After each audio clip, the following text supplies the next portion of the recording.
Hello দোস্ত, আজকের আমার এই গল্পে আপনাদের স্বাগতম। আমার নাম দিলীপ এবং আমার বয়স ২৮ বছর। আমি উত্তরপ্রদেশের বাসিন্দা।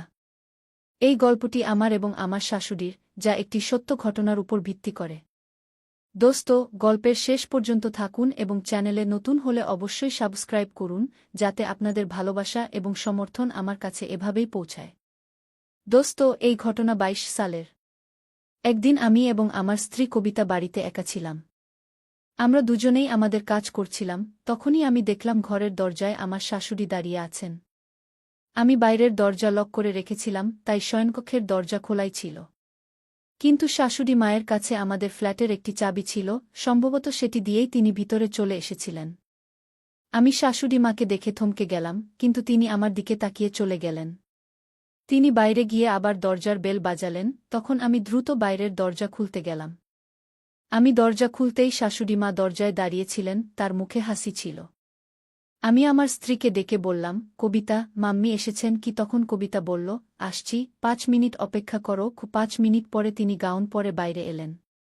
তিনি আসতেই মা ও বউ গলা জড়িয়ে ধরলেন। তখন দুপুর ৩টায় বাজে। কবিতা বলল, মাম্মি, চা বানিয়ে দেব? শাশুড়িমা হাসি মুখে বললেন, ঠিক আছে।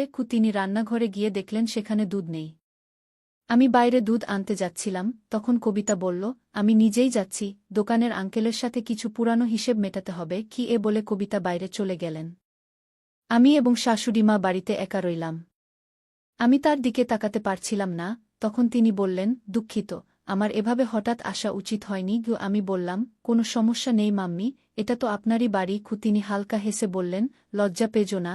আমি কবিতাকে কিছু বলব না। আমরা দুজন চুপচাপ বসে রইলাম। তখনই কবিতা এসে চা বানিয়ে নিয়ে এলেন।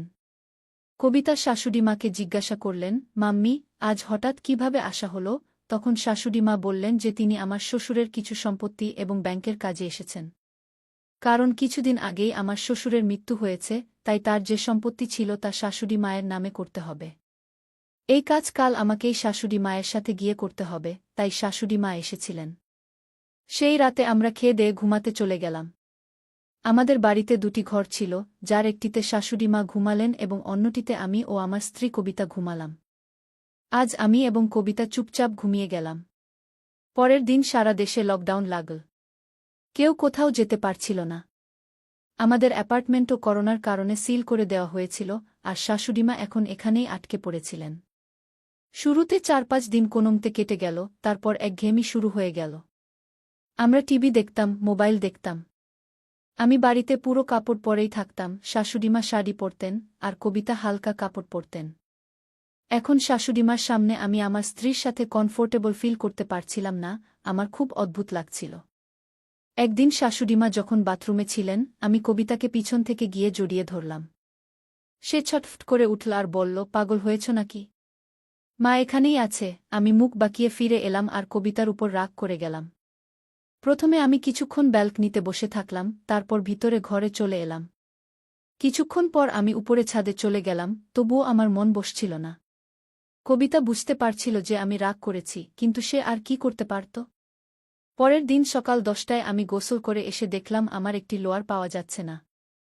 আমি কবিতাকে অনেক ডাকলাম, কিন্তু সে আসল না।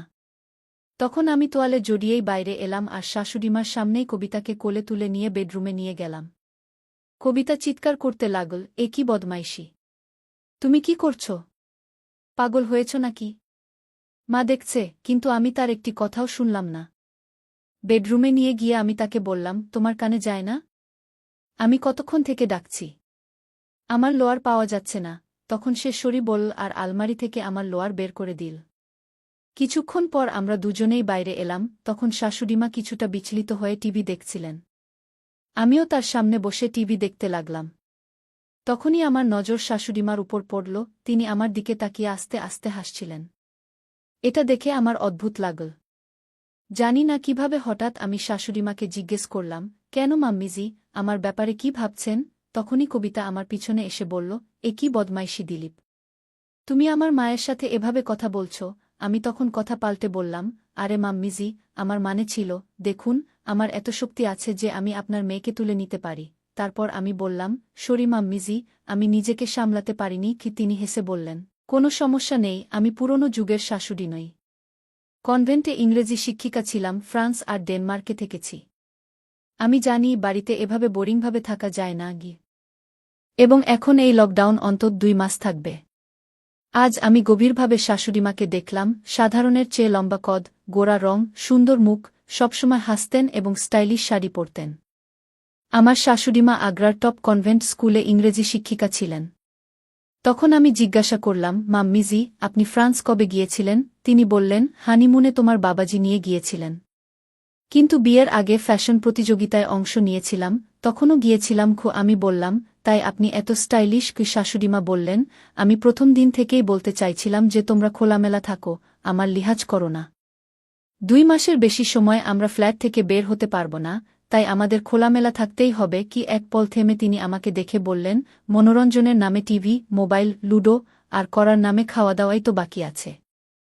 যদি তোমাদের দুজনের ইজাজত থাকে তাহলে আমিও শাড়ি ছেড়ে কিছু অন্য পরি। আমি বাড়িতে কখনো শাড়ি পরি না। কবিতা জানে কি? কবিতা বলল, হ্যাঁ মাম্মি, কেন না? আমিও বললাম, হ্যাঁ, আমার কি সমস্যা?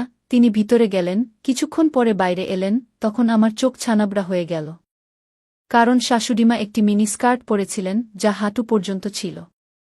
এটা দেখে আমি ভাবতে লাগলাম, শাশুড়িমা এই বয়সেও এসব পরেন? আমার গলায় কিছু আটকে গেল, আমি কিছু বলতে পারছিলাম না। তিনি এসে আমাদের দুজনের সামনে দাঁড়িয়ে বললেন, এখন রিল্যাক্স লাগছে? আমি শাড়ি পরতে পরতে ক্লান্ত হয়ে গিয়েছিলাম। তখন কবিতা বলল, মাম্মি বাড়িতে এই ড্রেসেই থাকে, কেউ এলে মাঝে মাঝে শাড়ি পরে। শাশুড়িমা হেসে বললেন, কি হলো, শখ হলো দামাজ্জি? আমি কিছু বললাম না। এখন আমাদের জীবন প্রতিদিন এমনই চলছিল। তখন হঠাৎ একদিন আমাদের বাড়িতে করোনা টিম এল। পুরো সোসাইটিতে কেস বাড়ছিল, তাই আমাদের চেকিং হলো এবং কবিতাকে করোনা পজিটিভ বলা হলো।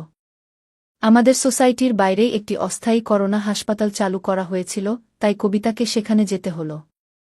এখন বাড়িতে শুধু আমি এবং শাশুড়িমা ছিলাম। দুপুরে কবিতাকে সেখানে নিয়ে গিয়েছিলাম, তাই সন্ধ্যায় আমি বিচলিত হয়ে বসেছিলাম।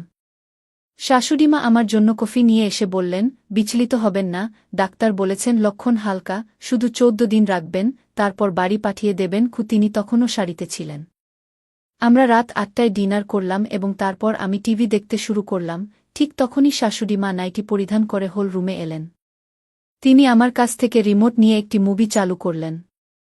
10 মিনিট পরেই সেই ফিল্মে রোমাঞ্চকর দৃশ্য আসতে শুরু করল, যা দেখে আমি উঠে আমার রুমে চলে গেলাম, কারণ কবিতার কারণে আমার মুড খারাপ ছিল।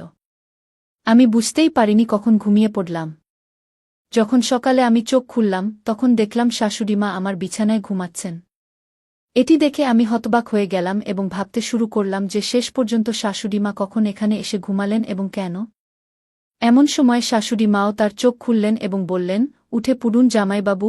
আমি বললাম, মাম্মিজি, আপনি এখানে আমার বিছানায় কি করছেন? তিনি বললেন, বেটাজি, এখানে ঘুমানো আমার মজবুরি ছিল, কারণ আপনি সারারাত ঘুমের মধ্যে কবিতা কবিতা বলছিলেন, যার আওয়াজ আমার রুম পর্যন্ত পৌঁছাচ্ছিল। তাই মজবুর হয়ে আমাকে এখানে এসে ঘুমাতে হয়েছে। শেষ পর্যন্ত আপনি আমার মেয়ের স্বামী, আপনি তার কতটা খেয়াল রাখেন, তার চোখে কখনো অশ্রু পর্যন্ত আসতে দেন না। তাই আমি আপনার জন্য এতটুকু তো করতে পারি। যখন সে এখানে নেই, তখন আপনার খেয়াল রাখা আমার ফরজ হয়ে দাঁড়ায়। আমি আপনাকে এমন অবস্থায় দেখতে পারিনি, তাই আমার মেয়ের খাতিরে আমাকে এটি করতে হয়েছে। তার চেহারায় আপনত্বের ভাব স্পষ্ট ফুটে উঠছিল এবং তিনি খুবই খুশি লাগছিলেন। কিছুক্ষণ পর আমরা উঠলাম এবং গোসল সেরে আমার স্ত্রী কবিতার সাথে দেখা করতে চলে গেলাম। তার সাথে দেখা করে আসার পর আমরা একসাথে খাবার খেলাম এবং সারাদিন বাড়িতে প্রচুর মজা করলাম। রাতের খাবারের পর শাশুড়িমা আজ আবার আমার সাথেই ঘুমিয়ে পড়লেন। যতদিন পর্যন্ত আমার স্ত্রী বাড়ি ফিরে না এল, ততদিন শাশুড়িমা প্রতিদিন আমার রুমেই ঘুমাতেন এবং আমার খুব খেয়াল রাখতেন। যখন আমার স্ত্রী ফিরে এল, তখন আমি তাকে সবকিছু বললাম এবং সে খুব খুশি হল এবং তার মাকে আমার খেয়াল রাখার জন্য ধন্যবাদ জানাল। তারপর যতদিন লকডাউন চল, ততদিন আমরা 3 জন মিলে প্রচুর মজা করলাম এবং তারপর শাশুড়িমা তার বাড়ি চলে গেলেন। কিন্তু আমার স্ত্রীর অনুরোধে আমরা শাশুড়িমাকে আমাদের কাছেই থাকার জন্য ডেকে নিলাম, কারণ সেখানে তিনি একা থাকতেন। আজ আমরা 3 জন আমাদের জীবনে খুব সুখে মিলেমিশে থাকি। তাই বন্ধুরা, এটা ছিল আমাদের আজকের গল্প। আপনি এই গল্পটি কেমন লাগলো কমেন্ট করে নিশ্চয়ই জানাবেন। যদি গল্পটি পছন্দ হয় তবে এটি লাইক করুন এবং আপনার বন্ধুদের সাথে শেয়ার করুন।